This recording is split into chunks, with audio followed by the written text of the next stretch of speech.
You ready? Ready. Play her one. Oh. I don't know. What's the hair? This? Like a mustache? It's like a mask. Oh, you look like a different person.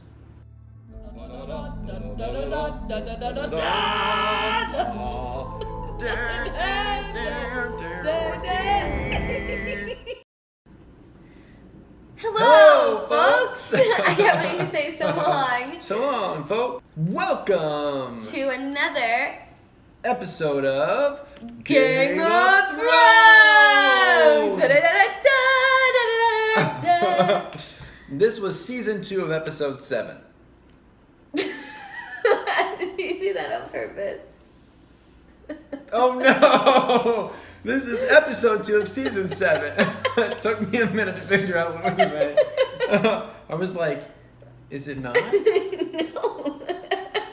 I'm going to do a quick recap of the episode, just hitting on the highlights. While we do that, we're going to see if Meghan can... You may remember from last week, Chris tried not to blink. Failed miserably. It was really hard. This week, I am going to do a wall squat. Wall squat. Wall squat. A wall squat. All right.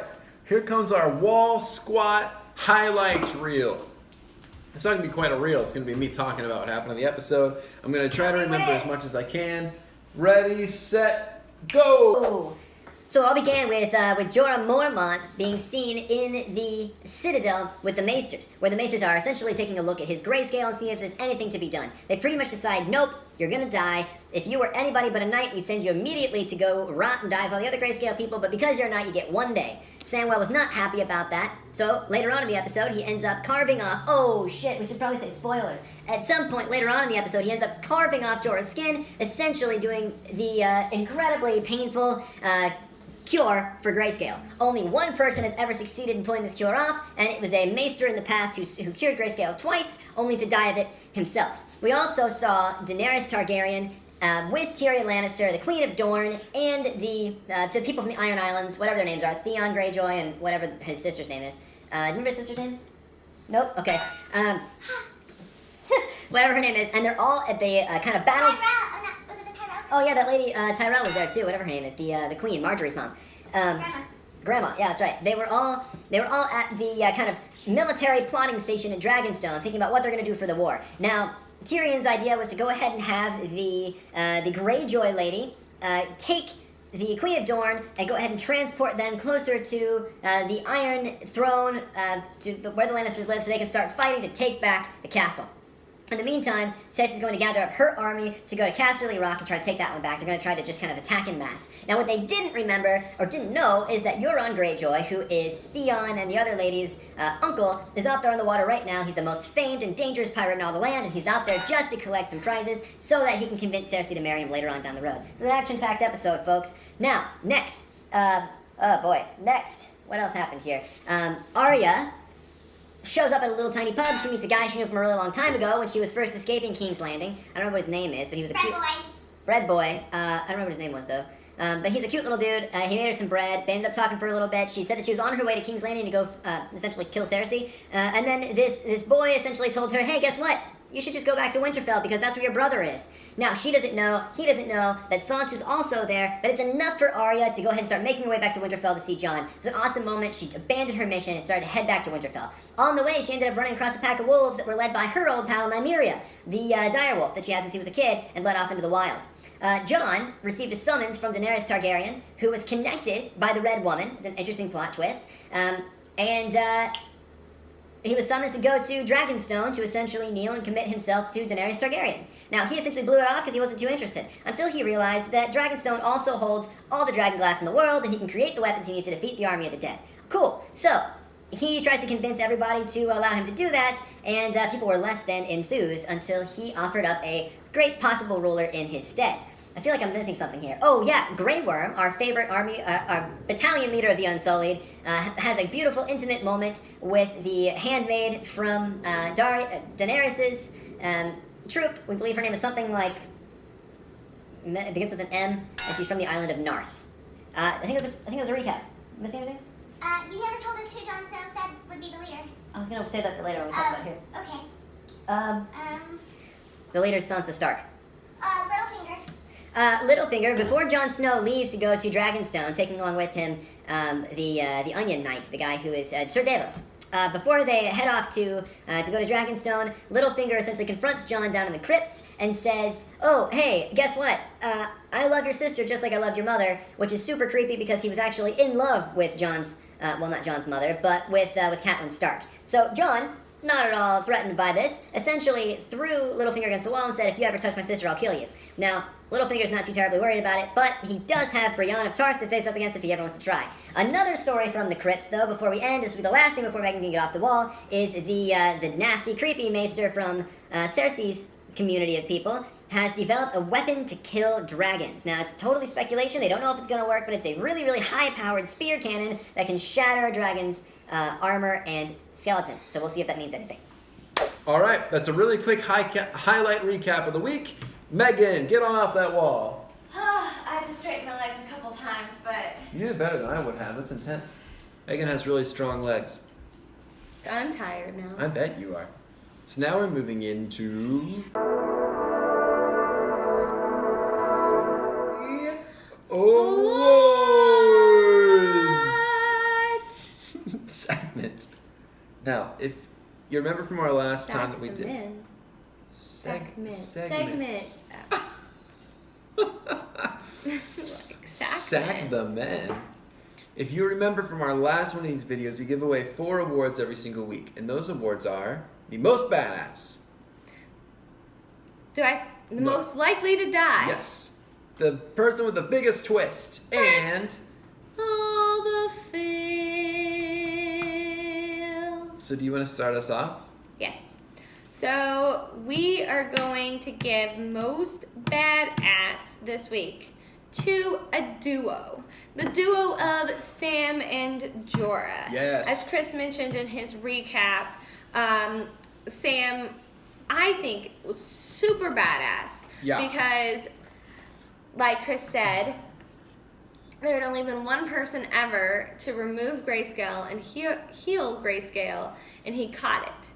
And that didn't stop Sam from reading up, doing his research, doing his what was then Googling, and just going for it. Just like, what the hell, I'm just gonna do it. And he brought in a big thing of rum and told Jorah to drink all of it after he had a couple of sips, and then gave Jorah this big piece of wood to bite on and told him not to scream. And that is why Jorah gets the most badass award too. Seriously. It's because, and as you, for those people that watched it, I mean, it was very gruesome, very hard to watch. There were several times where I was just like, oh my god, I can't look, because it was Look oozy away. and it was disgusting, and they're basically peeling off a whole layer of his skin. Sam and Jorah get the most badass award. Oh my gosh, that was a great episode, or a great part of the episode. And I think one of the most disgusting camera transitions in this episode was Sam was like cutting out some of the really nasty, gooey, sticky stuff underneath the grayscale skin, and it kind of zoomed in on it, and then cut right into like a essentially clam chowder bread bowl that somebody was eating somewhere, and it was the grossest transition. And I don't know if I'll definitely be able to eat clam chowder again. Yeah, but I it definitely was think really about gross. grayscale. Yeah, definitely was disgusting. Really gross. And we live in Boston, so we eat a lot of clam chowder. We sure do.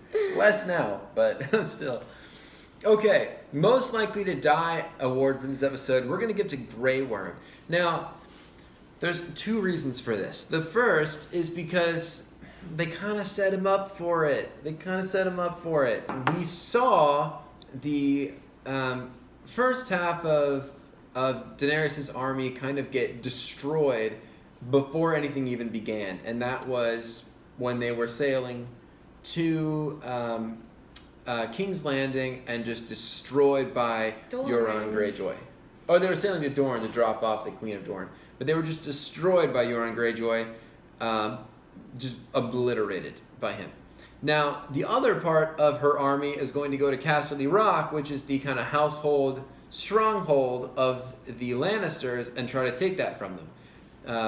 Grey Worm is going to be leading that charge, and based on what you're about to hear, and also the fact that the first half didn't shape out so well, I think we're going to see him die.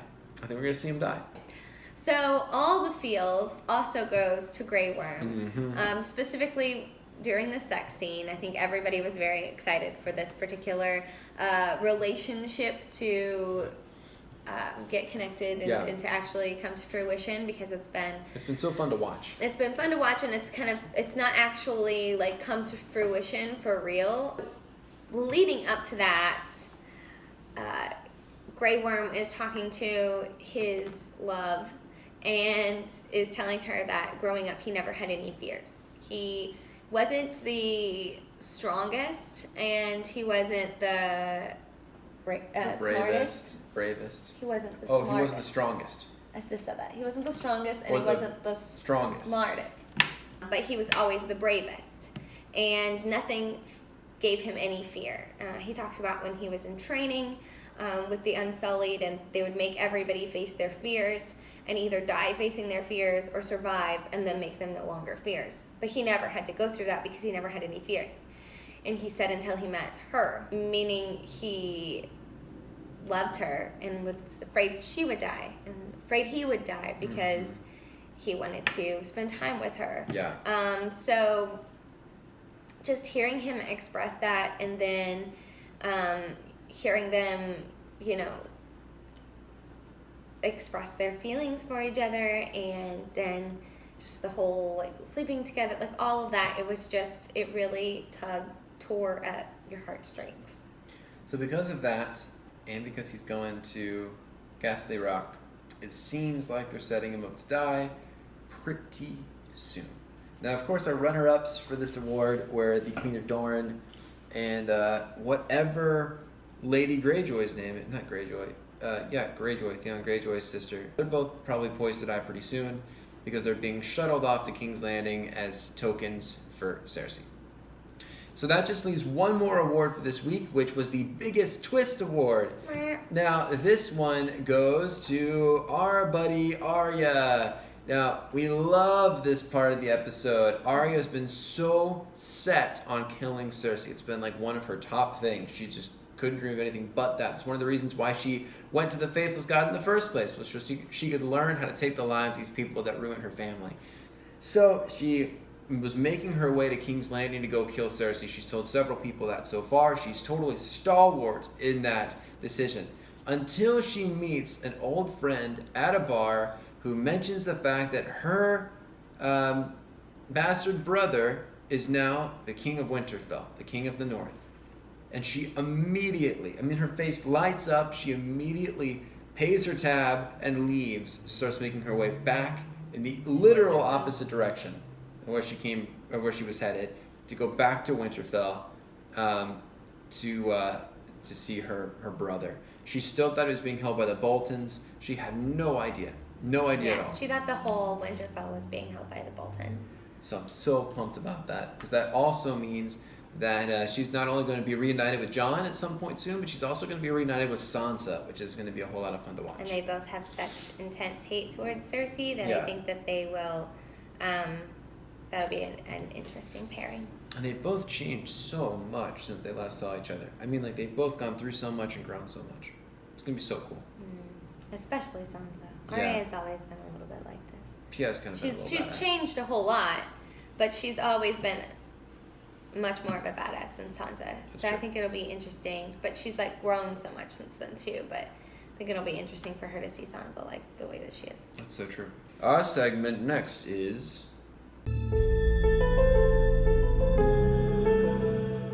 Ups and Downs. Or thumbs up, Thumbs up, thumbs down.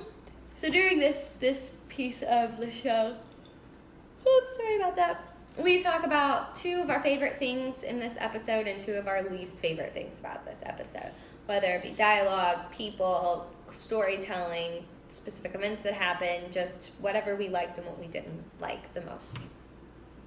So the first thing that we're going to talk about as our thumbs up is Jon handing over Winterfell to Sansa while he goes to Dragonstone. Yes. And so what was really interesting about this first is that his whole all of the northern rulers and leaders that he's been meeting with regularly to tell them about what's going on were all very, very opposed to John going to meet up with Danny. John knows the urgency of what he needs to do, and that he really has no other choice but to go do this because she has the dragon glass. Mm-hmm. And if they don't have the dragon glass, they can't beat the world will end. The world will end. So he has a sense of urgency, especially as a leader, of he has to go do this. And he has to go meet her, and they have to figure this out. So he is not hearing it. He is not going to hear it. He is going to go. Yeah. That's it. So what he says is, but I'm going to leave it in capable hands. Going to leave Winterfell in the north in capable hands. And everyone is like, who? And he goes, Sansa. Yeah. And then there were no protests. was Everyone was awesome. like, okay. Yeah. That sounds good. And he talks about the only Stark that is here. Yeah. And it was really cool. And Sansa, you could see, was very appreciative of her brother's trust in her and belief that she could lead. And it's, as a woman, really interesting to see how there's so much shifting of rules. Like, all of the kingdoms are being ran by women right now. You've got Cersei, you've got Dany, you've got the Tyrell lady, you've got the Greyjoy lady, and the woman from Dorne. Yeah. And now Sansa. Yeah. So it's just really cool to see Yeah. that shift in roles, partly because they've killed a lot of the men, and they're just women left, but also it's the society, it seems, in Westeros is starting to see or starting to acknowledge that women can be empowered too. Our first thumbs down for this episode is kind of a writing one, honestly. I mean, so we've known that there's been this prophecy for a while. Stannis Baratheon talks about it all the time, that a prince will arise and take the Iron Throne. So Daenerys Targaryen is talking with the Red Woman, the priestess of light, at Dragonstone, and the Red Woman is citing this prophecy, and Daenerys is like, I am no prince, I'm a woman, or something along those lines, and essentially saying like, well, I don't believe in your prophecies, because I'm not a prince, I'm a queen or a princess or whatever. And her handmaiden was like, well, actually, in High Valyrian, this is a gender neutral term, so it could be prince just as much as it could be princess, so you fine, girl. Which is so dumb. It was so freaking dumb. Like, it was clearly either George R. R. Martin, just didn't think about the fact that it wasn't. That Dany might be the one. That Dany might be the one, or he didn't think about the fact that, like, Prince, when he was writing this many, many, many years ago, that, like, Prince and he should have made it more gender neutral. Maybe he just didn't think about that then, but he always intended Daenerys to take the throne. Like, maybe George R. R. Martin's intentions were different than what they end up being in the show. Regardless, it was clear that the writers were like, oh, crap, we got to fix this before somebody points it out. Because it was not handled well at all. And it was like, I feel like there could have been a way where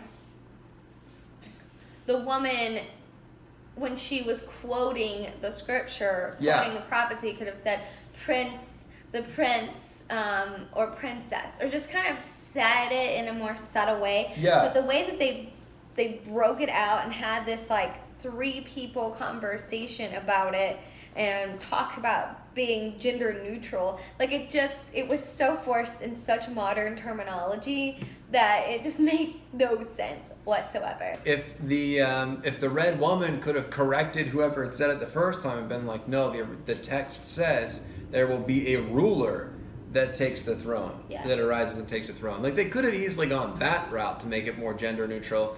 But man, it was just kind of like, It was hard to hear. It was just kind of silly. Like, it was just really silly writing. But yeah, actually in High Valyrian, like, it was so stupid.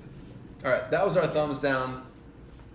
Next thumbs up. Our next thumbs up goes to, it's kind of connected to that actually. It goes to the way the writers, so we talked about the writing in a negative way here, but we also thought it was really cool in the way that they connected Danny and John. And they did this through Melisandre, who was kind of at the beginning of this episode. She comes in and gives the prophecy to Danny, and then tells her about Jon Snow. And then Tyrion talks about Jon Snow and how they've met, and that's how the names are connected. And so he is the king of the North now, and Dany wants to be the queen of Westeros, and so she has summoned him to kneel to her. So if you had watched the last one that we did, we had all of these different predictions and theories as to how Dany and Jon were going to be connected, and none of them were actually true. Yeah. Because for some reason, we didn't even consider Melisandre, who resurrected. I kind of forgot about her. Jon. Yeah. Like, we wouldn't have Jon Snow if it wasn't for her. Seriously. We just completely forgot about her, and so it was really cool to see how they brought her back into the story, and in a place where several people knew who she was, and connected her, who was already connected to Jon Snow, to Dany, and used that as a way to draw them all together. Our final thumbs down for this segment, this episode, was kind of the death of some really great characters. Now, it was the death of the Sand Snakes, the 3 daughters of Dorne, on the ship, all killed by Euron and his soldiers. So, okay, we thought these chicks were super cool. I mean, they were like, they just did not care at all about rules. They were just so go-getter. They were dangerous. They were confident. Really great fighters. They were great fighters. They were cool, and they were cool, man. And they were all on this ship together when it was attacked by Euron Greyjoy and his army. And they just went right up on deck and they started fighting. They were doing a great job until Euron killed 2 of them. One of them went downstairs to protect their mother, the Queen of Dorne, and we didn't see whether or not that one died. She might be dead, or she might be one of the kidnapped. Yeah. It wasn't clear in this show. Wasn't clear. I'm just gonna go ahead and guess that she's probably dead. You've got so many people that have to die for the story to progress in a show like this, and they have a lot of really important key players. So they've got to have these secondary players, tertiary players that like are cool, that you can kind of feel pain for when they die, but they also are there to die. Like, yeah, they don't really affect the storyline so much. It's not devastating. So it was a huge bummer to see them go. Like we said, I mean, we totally get they're kind of expendable characters. We don't really have many of them left. I would argue maybe Theon Greyjoy is becoming an expendable character pretty quickly. Other than that, we aren't left with that many. I mean, there's a couple of them in the north with Jon and his team, and maybe some at the Wall. Maybe some of the Wall. That just about sums it up, probably. So, anyways, it was a bummer to see them die. They were super cool. They put in a really, really good fight. Tilly. Oh, that would be awful. It would be awful, but it wouldn't be like the same as if Sam died. No, God, no, definitely not. All right, so that was our thumbs up, thumbs down for this episode. So the final piece of our Game of Thrones shows are predictions. So this is where we talk about our predictions, what we think might happen in the next episode or what might happen in this season. We just have a list. Just some thoughts that we had while we were watching this and things that we might be seeing in the future. None of this, of course, at this point, nobody knows because there aren't even books. Yeah. So it's all hypothetical and speculation, but it's fun to do that. So our first one is we believe that Sam and Jorah will make their way to Dragonstone.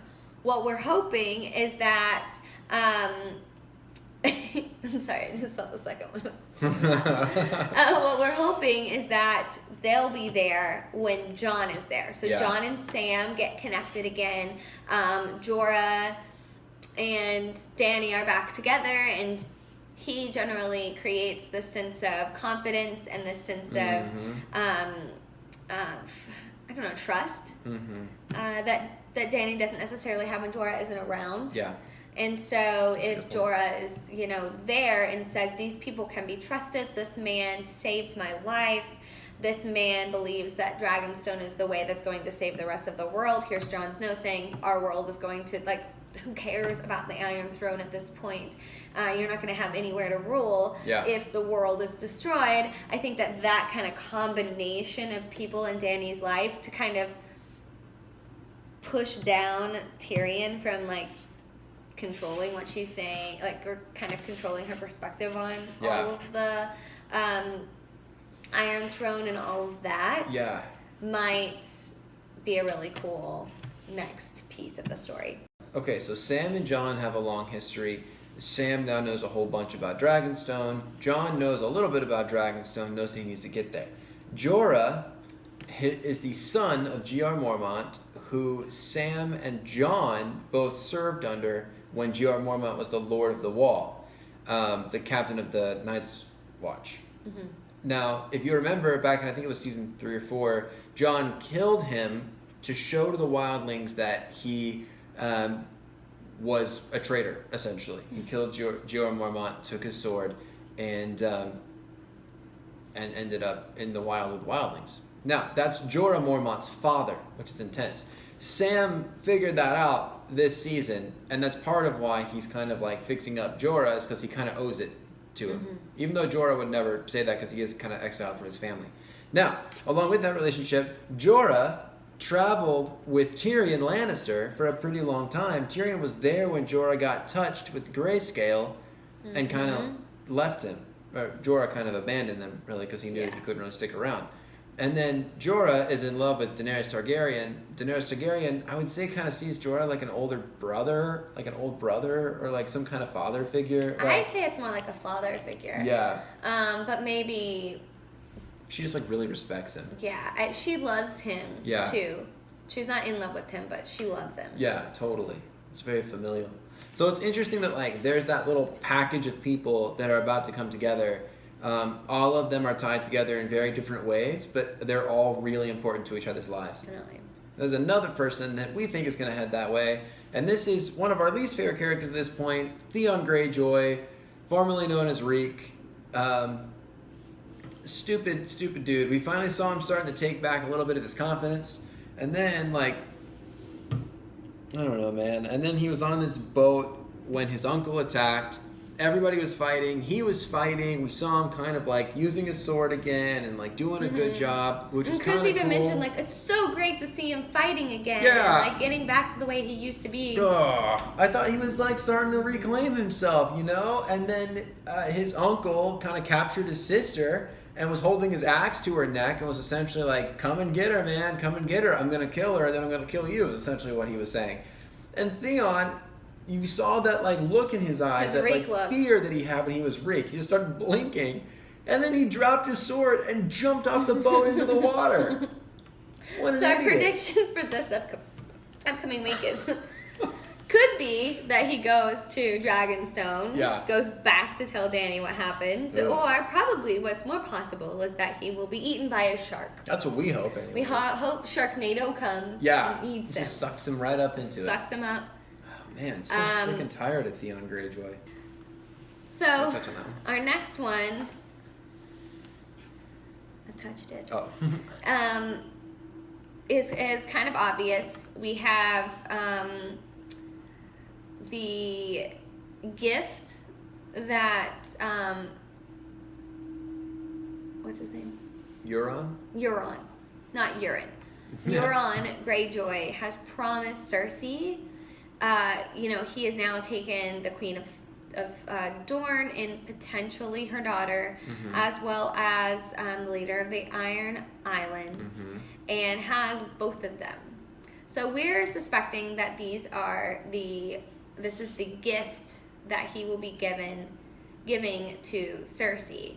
And if that's the case, then we're thinking that Cersei may oblige his request and go ahead and marry him. Yeah.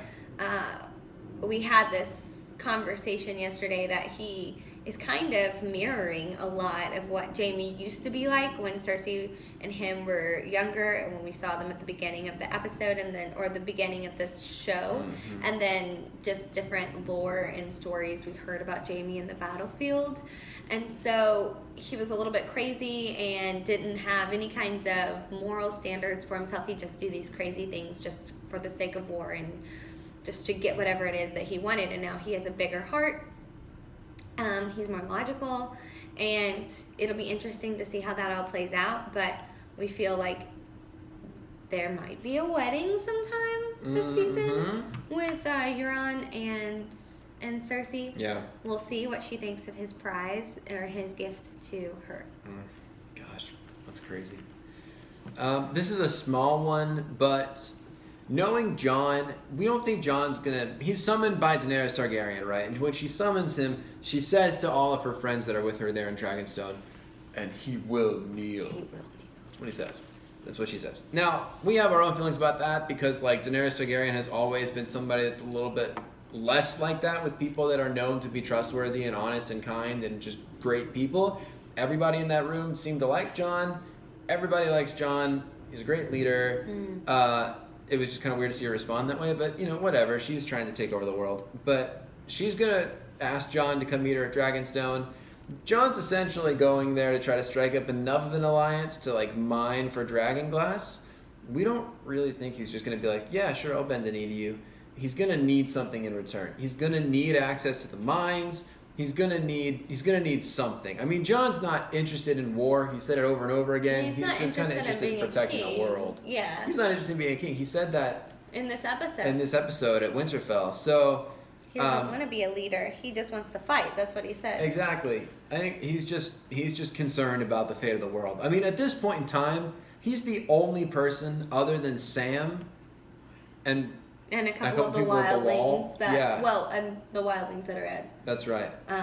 Winterfell too, that are like some of his friends. Oh, like that's the right. one that's dating Brienne. Like, That's right. He saw them. He fought with Jon. There's probably only like maybe like two handfuls of people that have like actually seen the White Walkers and understand the danger of them.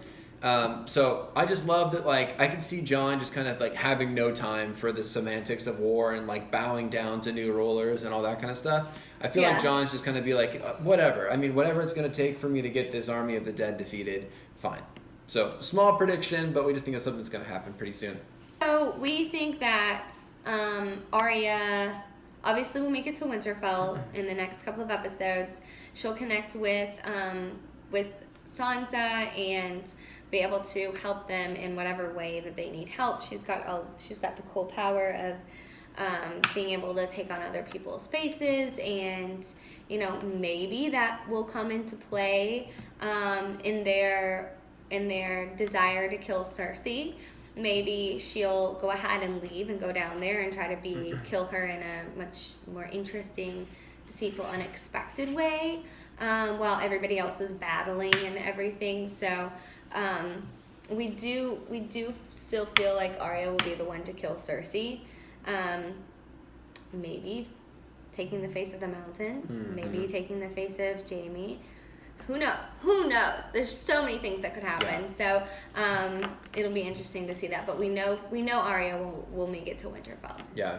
In the next couple episodes. And it's interesting too, like our good buddy from back home, shout out to Mark Lawrence if you're watching this episode. Mark Lawrence commented when we were texting about this yesterday that he wouldn't be surprised if Cersei dies and Jaime Lannister essentially, on behalf of the Lannisters, pledges to assist Daenerys Targaryen and everybody else in fighting the White Walkers, because a couple reasons. One, he wants to kind of reclaim the honor of his house's name, which his recent family has not upheld. He wants to make amends for killing Daenerys Targaryen's father, and then also kind of like make amends for all of his actions. And you can tell that he's just kind of losing steam with the Lannister.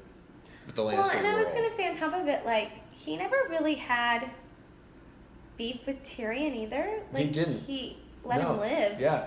And if Tyrion is pledged to Daenerys, then and Cersei isn't in the picture anymore, then that's another reason why. I could see Brienne being the one to convince him too. Oh yeah, then there's this good relationship that he has with They've Brienne got a really too. weird relationship. Mm-hmm. So our last prediction is one that we didn't come up with. We've seen articles about this around the web. You probably have too if you're a BuzzFeed reader like we are. This is a really, really interesting one though, because we've all been wondering, like, okay, so what's just to stop the White Walkers from just like, I mean, clearly it's the wall, right? I mean, they've always been stopped by the wall. So what's to change It's that been now? referenced by the Meisters. The Maesters? Meisters. Meisters.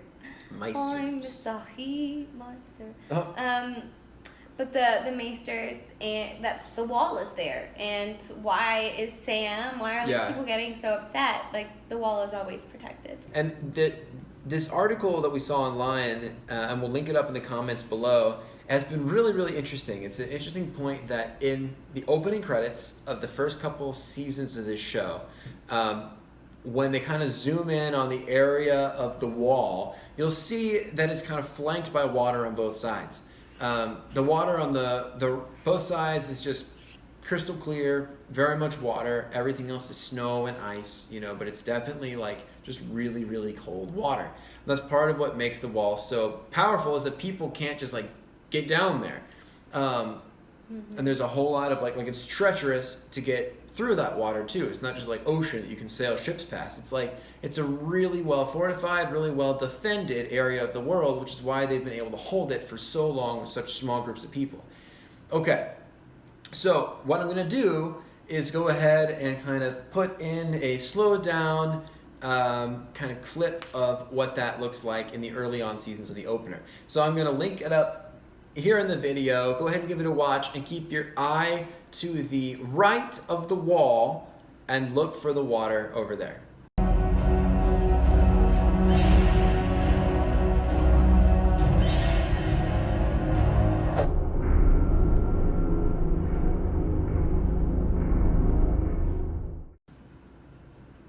Okay, cool. Do you see it?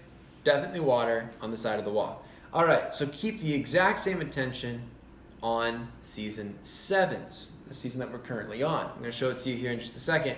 Keep close attention on that. Now you'll see that it's totally covered in ice.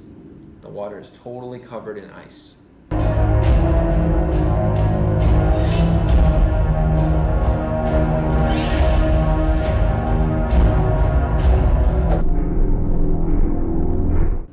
Do you see that?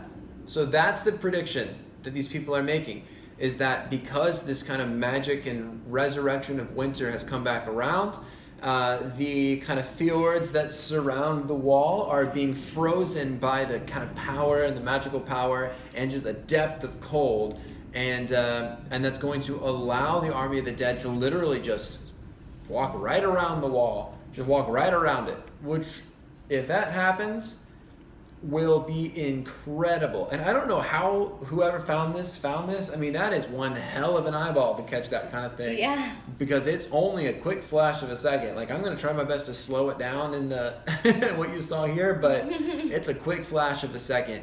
But man, if that's true, that's crazy.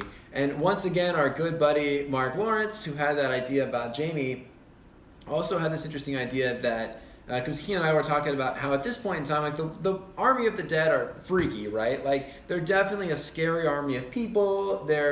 It's hard to overcome them, but we haven't seen enough of them for them to be like legitimately intimidating. The one time we've ever really seen them fighting is at Hardhome, that like big battle they had when Jon was there with all the White Walkers, and then we kind of saw them in the cave and they were chasing down Bran. But that was just kind of stupid. Yeah. Honestly, like, it was just kind of weird. They were climbing all over the. Yeah, I don't know. That whole like scene with them was kind of dumb, but the battle at Hardhome was intense. That was really intense. I want to see more like that, because I feel like we just don't have the fear of the army of the dead, and so it's kind of hard to sympathize with this plight sometimes, and like that winter is coming, so it just kind of feels like a thing you say now. Mark had an interesting idea that like a lot of these different castles have crypts in the bottom, like in the keep of the castle, kind of deep down in the basements, and in those crypts are buried the lords of the past. What if the army of the dead and the Night King resurrect families. Like, what if it was Ned and Rob and Caitlin versus Sansa, Arya, and Jon? Just let that sink in. There's no way that's going to happen in the show. Yeah.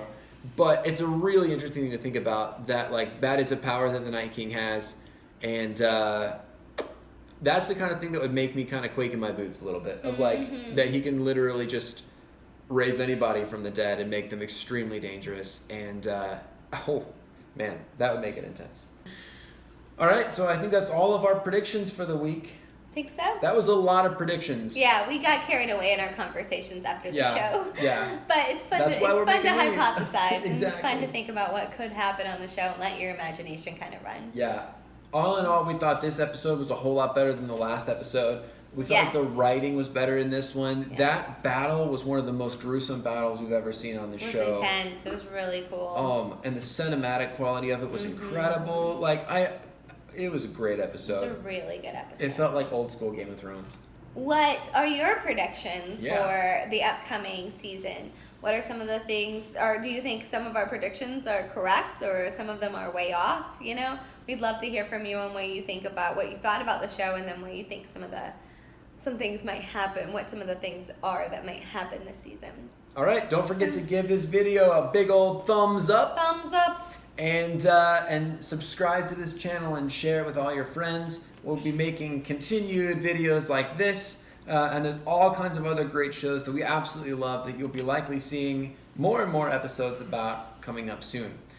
So be sure to mash that subscribe button down here somewhere or over there somewhere, and you'll be notified as soon as we release new videos. Yep. Anything else? No, I think that's it. All right, you ready, baby? All right. So long, folks. folks.